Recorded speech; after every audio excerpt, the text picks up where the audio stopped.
میرا نام انل نہیں ہے، میرا نام احمد ہے۔ یہ سن کر آرتی اور بھی زیادہ حیران ہو اٹھی۔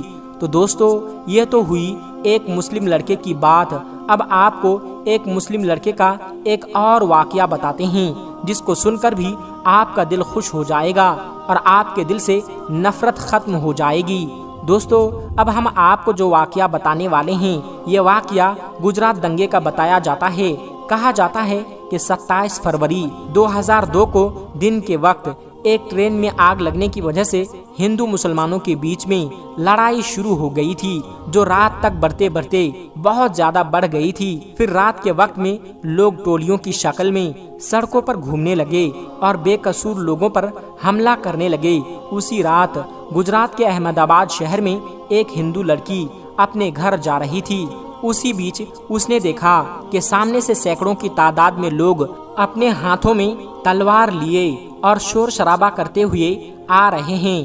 یہ دیکھ کر وہ ہندو لڑکی بہت گھبرا گئی اور ادھر ادھر بھاگنے لگی۔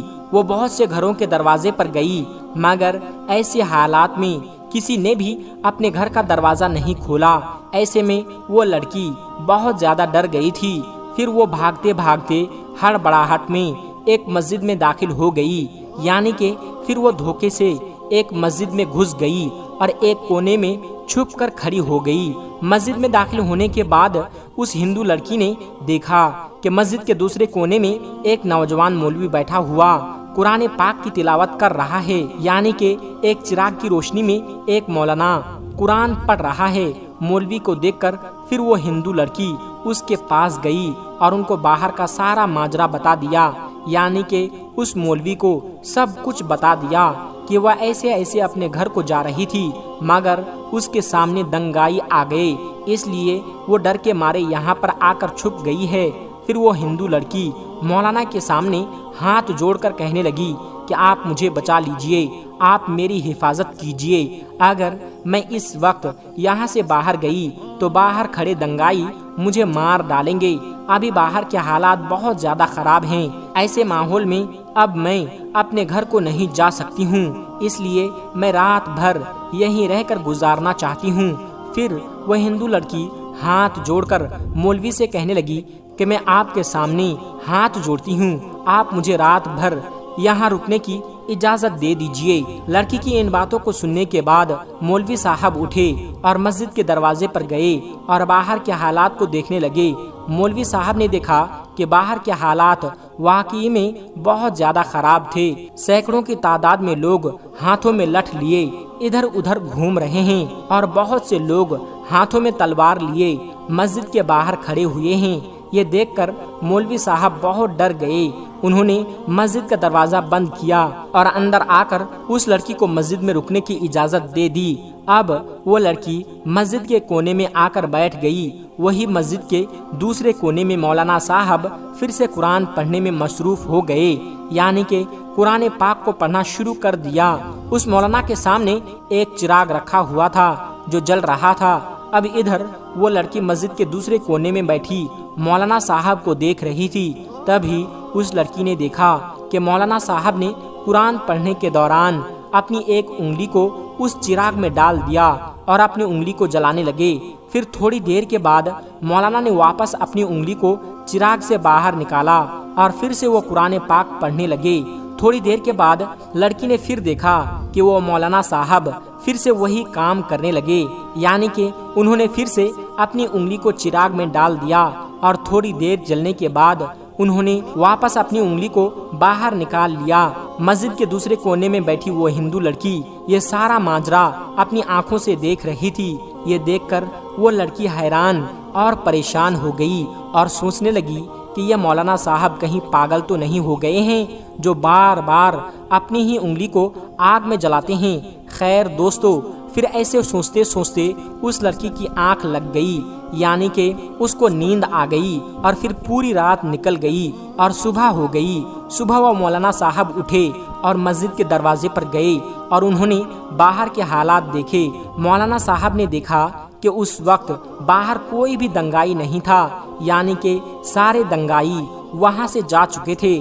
پھر وہ مولانا اس لڑکی کے پاس گئے اور کہنے لگے کہ بہن اٹھو، ہماری نماز کا وقت ہو گیا ہے، ابھی تھوڑی دیر کے بعد یہاں پر بہت سارے نمازی آنے والے ہیں، اسی لیے اب تمہارا یہاں پر رکنا مناسب نہیں ہے، کیونکہ اگر لوگوں نے تم کو یہاں پر دیکھ لیا تو لوگوں میں بدگمانی پیدا ہو جائے گی، اس لیے اب تم جلدی کر کے یہاں سے چلی جاؤ۔ اور میں نے باہر جا کر دیکھ بھی لیا ہے، ابھی باہر کے حالات نارمل ہیں، باہر کا راستہ بھی صاف ہو چکا ہے، آپ آسانی سے اپنے گھر کو جا سکتی ہے، آؤ اب میں تم کو باہر تک چھوڑ دیتا ہوں۔ یہ سن کر اس لڑکی نے کہا کہ اگر باہر کا سب جا چکا ہے تو مجھے جانے میں کوئی حرج نہیں، مگر جانے سے پہلے آپ سے ایک بات ضرور پوچھنا چاہوں گی، میں آپ سے ایک سوال کرنا چاہتی ہوں، پہلے آپ اس کا جواب دیں۔ یہ سن کر مولانا صاحب کہنے لگے، پوچھئے بہن کیا پوچھنا چاہتی ہو؟ تو وہ کہنے لگی کہ مولانا صاحب آپ یہ بتائیے کہ آپ رات بھر اپنی انگلی کو چراغ میں جلانے کی کوشش کیوں کر رہے تھے؟ یہ سن کر مولانا صاحب کہنے لگے، بہن اس بارے میں نہ ہی پوچھو تو اچھا ہے، کیونکہ یہ میرا ذاتی معاملہ ہے، اس لیے میں اس کے بارے میں آپ کو کچھ نہیں بتا سکتا۔ تو یہ سن کر وہ لڑکی کہنے لگی کہ جب تک آپ مجھے اس کے بارے میں نہیں بتائیں گے تب تک میں یہاں سے واپس نہیں جاؤں گی۔ اس لیے پھر مولانا صاحب کو اس کے بارے میں مجبوراً بتانا پڑا۔ پھر وہ مولوی صاحب کہنے لگے، دیکھو بہن بات دراصل یہ ہے کہ جب تم رات کے وقت یہاں پر آئی تھی تو تمہاری خوبصورتی کو دیکھ کر شیطان نے مجھ کو بہکانا شروع کر دیا تھا، اس لیے پھر میرے دل میں نفسیاتی خواہشات ابھرنے لگے تھے، یعنی کہ تم کو دیکھ کر میرے دماغ میں غلط غلط اور گندے خیال آنے لگے تھے اور وہ مجھ کو بے چین کرنے لگے تھے، اس لیے فوراً میرے دل نے مجھ سے کہا کہ اگر تم برا کام کرو گے، اگر تم غلط کام کرو گے تو کل قیامت کے دن تمہیں جہنم کی آگ میں جلنا پڑے گا، جو اس دنیا کی آگ سے 70 گنا زیادہ بھینکر ہوگی، طاقتور ہوگی، اس لیے پہلے تم اس دنیا کی آگ کا مزہ چکھ لو۔ بس یہی سوچ کر پھر میں نے اپنے دل کی بات کو مانتے ہوئے اپنے جسم کو آگ کے حوالے کر دیا اور اپنے جسم کو آگ کا مزہ چکھانے لگا اور اپنی نفس سے کہنے لگا کہ اگر تجھ میں آگ کی تپش کو برداشت کرنے کی طاقت ہے تو پھر تمہاری مرضی ہے، تم جو چاہو وہ کر لو، اگر تم اس کو برداشت کر سکتے ہو تو پھر تم یہ گناہ کر لو۔ اس لیے رات میں جب جب بھی میرے دماغ میں غلط اور گندے خیال آئے تب میں نے اپنے نفس کو آگ کے حوالے کر دیا اور نفس کو آگ کا مزہ چکھانے لگا۔ آگ کی تپش دیکھ کر میرے نفس غلط کام کرنے سے رک گئی، ایسے کرتے کرتے ہی میری پوری رات گزر گئی۔ تو دوستو دیکھا آپ نے، نہ ہی سارے ہندو برے ہوتے ہیں اور نہ ہی سارے مسلمان برے ہوتے ہیں، برے کچھ گنے چنے لوگ ہوتے ہیں جن کو بھی برا بنا دیا جاتا ہے، کیونکہ وہ برا بنیں گے تبھی وہ کسی کا فائدہ وہاں پر ہوگا۔ کچھ لوگ ہیں جو اپنے فائدے کے لیے ہندو مسلمان کو لڑوانے کا کام بڑے لیول پر کر رہے ہیں، اسی لیے آپ ایسے لوگوں کی باتوں میں کبھی نہ آئے اور آپس میں سب مل جل کر رہے، اسی میں ہم سب کا فائدہ ہے، ہمارے دیش کا فائدہ ہے۔ دوستو پیارے نبی حضرت محمد صلی اللہ علیہ وسلم نے فرمایا کہ جب تم سونے کے لیے بستر پر جاؤ تو بتی بجھا دیا کرو، یہ حدیث شریف میں ہے، لیکن اس کا مقصد کیا ہے، اس حدیث کی تشریح کیا ہے، یہ ذرا سمجھنے کی چیز ہے۔ جن روایات میں یہ الفاظ ہیں تو اس کے ساتھ میں تشریح بھی ہے کہ رات کو اگر آپ بتی جلتی ہوئی چھوڑیں گے، چراغ جلتا ہوا چھوڑیں گے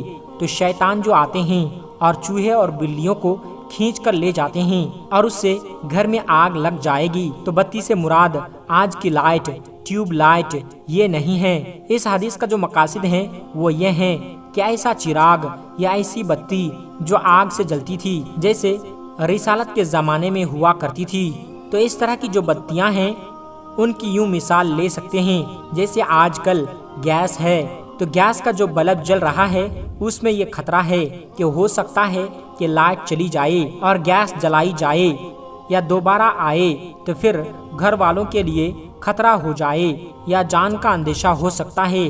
تو ایسی چراغ جو گیس یا ایسی بتی جو موم بتی ہے یا پھر وہ پرانے دور کے چراغ وہ ہیں تو ان کے لیے یہ حکم ہے۔ اگر یہ ٹیوب لائٹ یا بلب ہیں وہ اس کا مقصد نہیں ہے، کچھ لوگ بعض اوقات ایسا ہوتا ہے کہ آدمی کو خطرہ ہوتا ہے، وہ اگر لائٹ جلا کے نہ رکھے تو اس کی جان و مال، آبرو، اس طرح کا اندیشہ ہوتا ہے، تو اگر وہ جلا کر سوتا ہے تو کوئی حرج نہیں۔ لیکن کبھی ایسا ہوتا ہے کہ لائٹ جلتی رہے تو نیند نہیں آتی ہے، تو ایسے موقع پر اگر وہ لائٹ بند کر کے سوتا ہے تو کوئی حرج نہیں، لیکن بظاہر ایسا بہتر لگتا ہے کہ اگر کوئی عذر نہ ہو، کوئی مسئلہ نہ ہو تو بند کر کے سو جاؤ، زیادہ اچھا ہے۔ یہ ہلکی لائٹ جیسے زیرو بلب ہوتا ہے۔ تو پوری گفتگو کا حاصل یہ ہے کہ احادیث میں جو بتی کی بات آئی ہے اس سے مراد یہ ٹیوب لائٹ یا بلب مراد لینا یہ ٹھیک نہیں ہے۔ اس سے وہ آگ جلنے والی بتی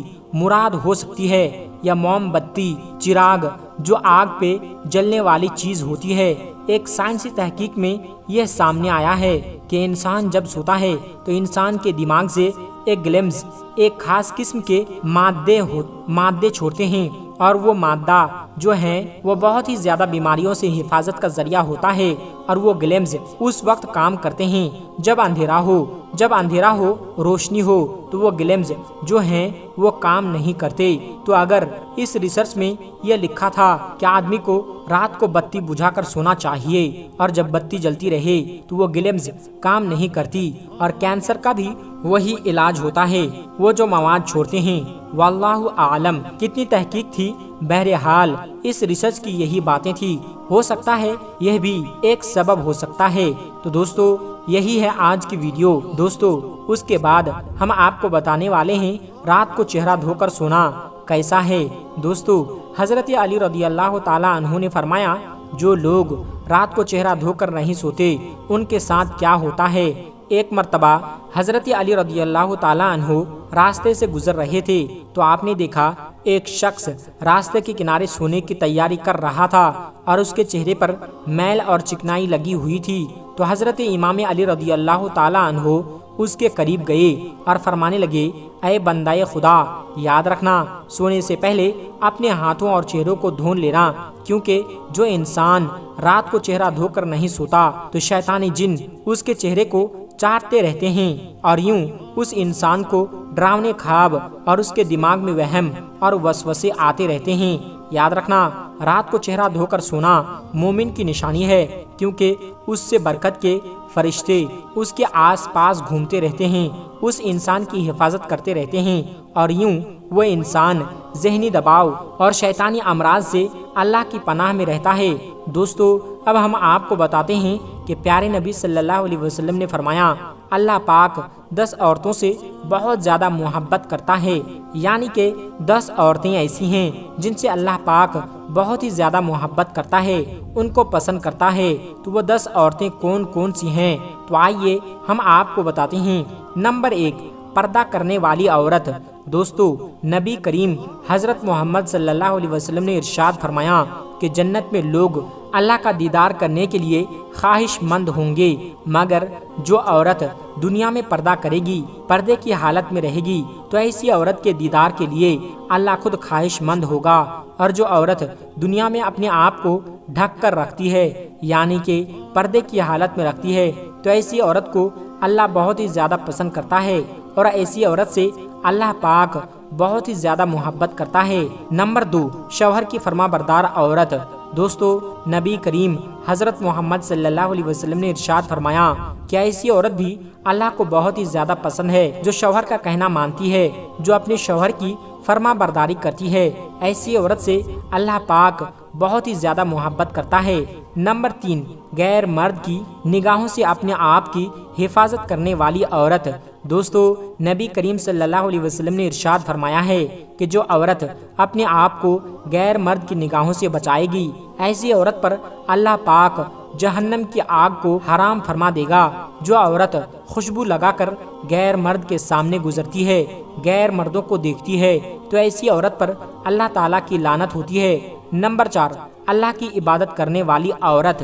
دوستو نبی کریم صلی اللہ علیہ وسلم نے ارشاد فرمایا، پاک دامن عورت نماز روزے کی پابندی کرے، جو اپنے شوہر کی خدمت کرے، تو ایسی عورت کے لیے جنت کے 8 دروازے کھول دیے جاتے ہیں۔ نمبر 5، اپنے شوہر سے ہمیشہ خوش رہنے والی عورت۔ دوستو نبی کریم صلی اللہ علیہ وسلم نے ارشاد فرمایا کہ جس عورت کا شوہر راضی ہو اور اگر وہ انتقال کر جائے تو اللہ تبارک و تعالی ایسی عورت پر جنت واجب کر دیتا ہے۔ دوستو جو عورت اپنے شوہر سے ہر دم خوش رہتی ہے، اپنے شوہر کی خدمت کرتی ہے، اللہ ایسی عورت کو بھی بہت زیادہ پسند فرماتا ہے اور اللہ ایسی عورت سے بھی بہت زیادہ محبت کرتا ہے۔ نمبر 6، چگلی غیبت نہ کرنے والی عورت۔ دوستو نبی کریم صلی اللہ علیہ وسلم نے ارشاد فرمایا کہ اللہ کو ایسی عورت بھی بہت ہی زیادہ پسند ہے جو جھوٹ نہ بولتی ہو، چگلی نہ کرتی ہو، غیبت نہ کرتی ہو اور فتنہ فساد نہ کرتی ہو۔ اللہ ایسی عورت سے بھی بہت ہی زیادہ محبت کرتا ہے۔ نمبر 7، پاک صاف رہنے والی عورت۔ دوستو نبی کریم صلی اللہ علیہ وسلم نے ارشاد فرمایا کہ جو عورت دنیا میں پاک صاف کا اہتمام کرتی ہے اور خاص طور پر جو عورت حج کی حالت میں پاک صاف رہتے ہیں، پاک صاف رہنے کا خیال کرتی ہے، تو اللہ پاک ایسی عورت سے بھی بہت ہی زیادہ محبت کرتا ہے۔ نمبر 8، توبہ کرنے والی عورت۔ دوستو نبی کریم صلی اللہ علیہ وسلم نے ارشاد فرمایا کہ بے شک اللہ تبارک و تعالی ان سے محبت کرتا ہے جو توبہ کرتے ہیں۔ مطلب کہ جو عورت اللہ سے توبہ کرتی ہے، استغفار کرتی رہتی ہے، اللہ ایسی عورت کو بہت زیادہ محبت کرتا ہے۔ نمبر 9، صبر کرنے والی عورت۔ دوستو نبی کریم صلی اللہ علیہ وسلم نے ارشاد فرمایا کہ بے شک اللہ صبر کرنے والوں سے محبت کرتا ہے۔ مطلب کہ دوستو اللہ پاک ایسی عورت سے بھی بہت زیادہ محبت کرتا ہے جو دکھ اور تکلیف آنے پر صبر کرتی ہے اور اللہ کی رضا پر خوش رہتی ہے۔ نمبر 10،